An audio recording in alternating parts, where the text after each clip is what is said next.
By the 1970s, the Chicano civil rights movement, known as El Movimiento, had spread throughout the land. Leaders like Cesar Chavez, Coque Gonzalez, Dolores Huerta, and Reyes Lopez Tijerina became national figures. In Colorado, Pueblo became a focal point.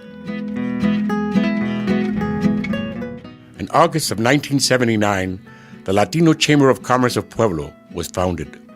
The new organization had fewer than 20 members and was located in the Bessemer district of the city. Even before there was a Latino Chamber of Commerce, there were earlier efforts to help the minority businesses in Pueblo. Spanish Economic Development Corporation, which really wanted to start a bank in Pueblo. And we never got it off the ground, but we sure did make a hell of a try. Obviously, the capitalization of a bank back then was so significant that it was a dream, but just not enough economic resources to come up with the reserves that you need to start a bank.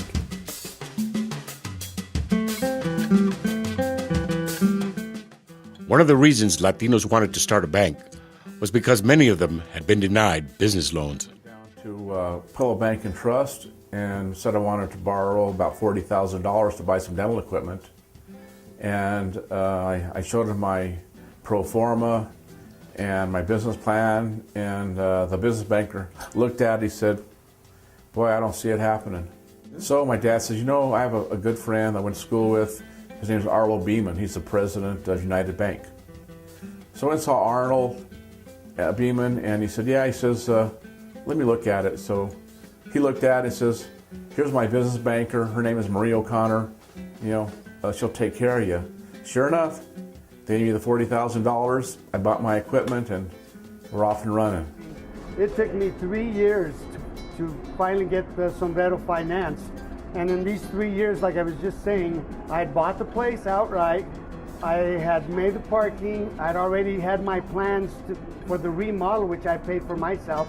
So when I went to the bank, I had all my ducks in a row. And I'm like, oh man, who's not going to take this? I mean, every year I've grown. We've made more money every year. And, you know, who's not going to take this? What the banker tried to tell me is I didn't have enough cash flow for what I wanted to do. Every 3 months I would go to another bank and ask them to look at my stuff. And I didn't know if I was the wrong color or my hair was too long or what it was. But what happened is finally a friend of mine approached me and he told me that he was moving to another bank to go see him.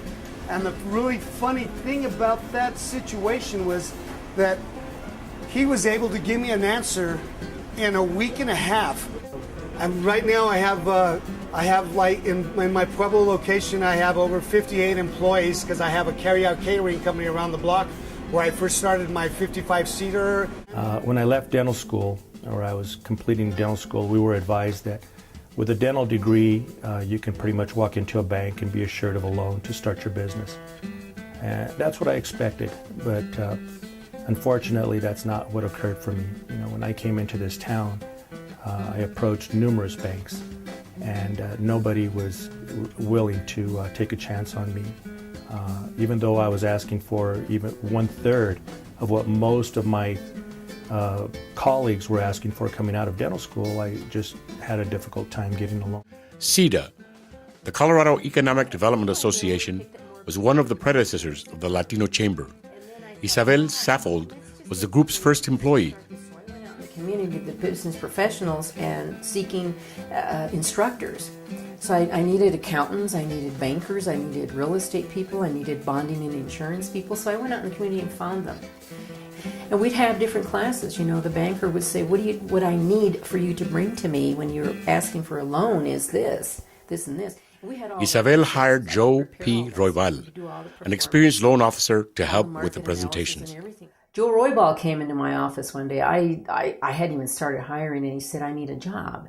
And he says, I'll work for you free for 1 month, and if I'm worth my salt, then you can pay me. I couldn't do that. And you know, he was so easy to be around. He was so easy to be around and always showed up. And he always wore a suit and tie. When CEDA was replaced by NEDA, the National Economic Development Association, I don't think so. Isabel went to work in the private sector. Roybal became the Pueblo head of NIDA and continued on the road to developing a Latino Chamber of Commerce. We're involved with NIDA, also with the two principals in Latino Chamber of Commerce. Tony particularly, because Joe, passed away in early 1981 after Latino Chamber had just gotten on its feet, had been incorporated a couple of years. He died of a heart attack at about 58 years of age. So then it was Tony basically thereafter. I went about setting up an interim steering committee to form the chamber. And I was able to get Joe Labari, who was an attorney in private practice, Alfredo Magallanes. I got Dr. Tom Arabi, dentist, Dr. Tomas Duran, dentist, Carl Aguilera, he was a pharmacist, J. Frank Cordova, who was a civil engineer, Phil Gallegos, architect, and Joe and myself. And around August of '79, we then incorporated. At that time, the Pueblo Chamber, of course, did not have any minority members on the board of directors. They didn't feel there was a need. They felt that the Chamber of Commerce was fulfilling all the needs of the business community and didn't really see a need. They couldn't understand that there were some holes there where smaller businesses that were owned by Latinos were not being even approached by the greater Chamber of Commerce to participate. Another reason to have an organization that would recognize the small business. One of the initial thoughts about forming the chamber was what to name the chamber.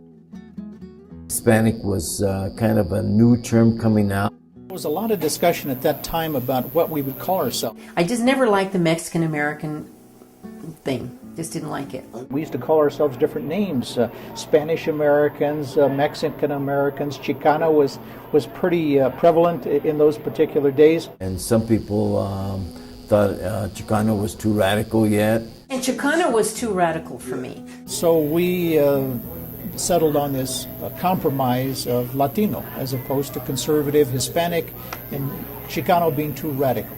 Latino was the name that really stood out there for everyone. So that's how the name Latino Chamber came to be. And between 1989 and about 1992, that number went from 60 to about 325.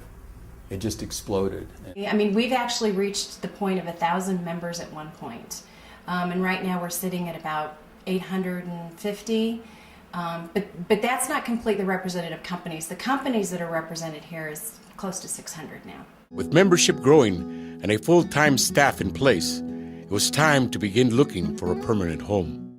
The acquisition of a building was very, very important. I remember a meeting in the office of a bank in Sunset Plaza. We used to meet there, so we didn't have a permanent structure. Like maybe we'd be in one office for 3 months or 6 months, and then we'd be moving around. And I made the argument at the time that we weren't going to be respected until we had a headquarters, and that was going to give us some credibility.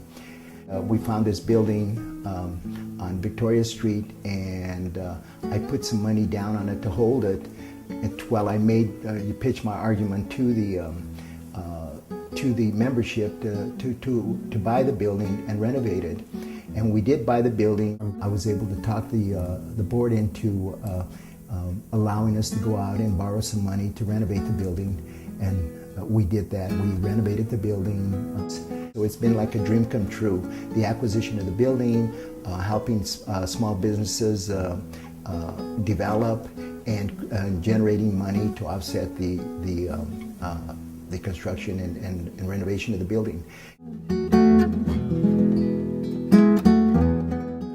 In 3 decades, the Latino Chamber membership has grown to more than 800. Members include most of Pueblo's largest employers and many smaller minority-owned businesses. Though there have been measurable advances in almost every sector and strata of the community, as a group, Hispanics are at the lower end of the socio-economic ladder. As the generation that founded the Latino Chamber reaches retirement age, there is a greater need than ever for a new generation of visionaries to take the field.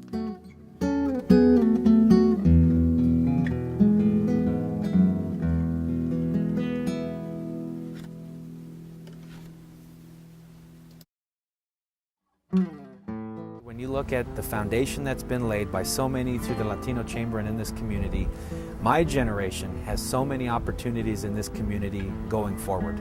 And I think now we're at the part where we need to start recognizing that individuals who are born and raised here or who are coming into this community, they have a place, they have a part, and there is something of an opportunity for them to act upon. Now it's about moving forward. It's about building on that foundation that was laid, and that's the most exciting part, to really be a part of that.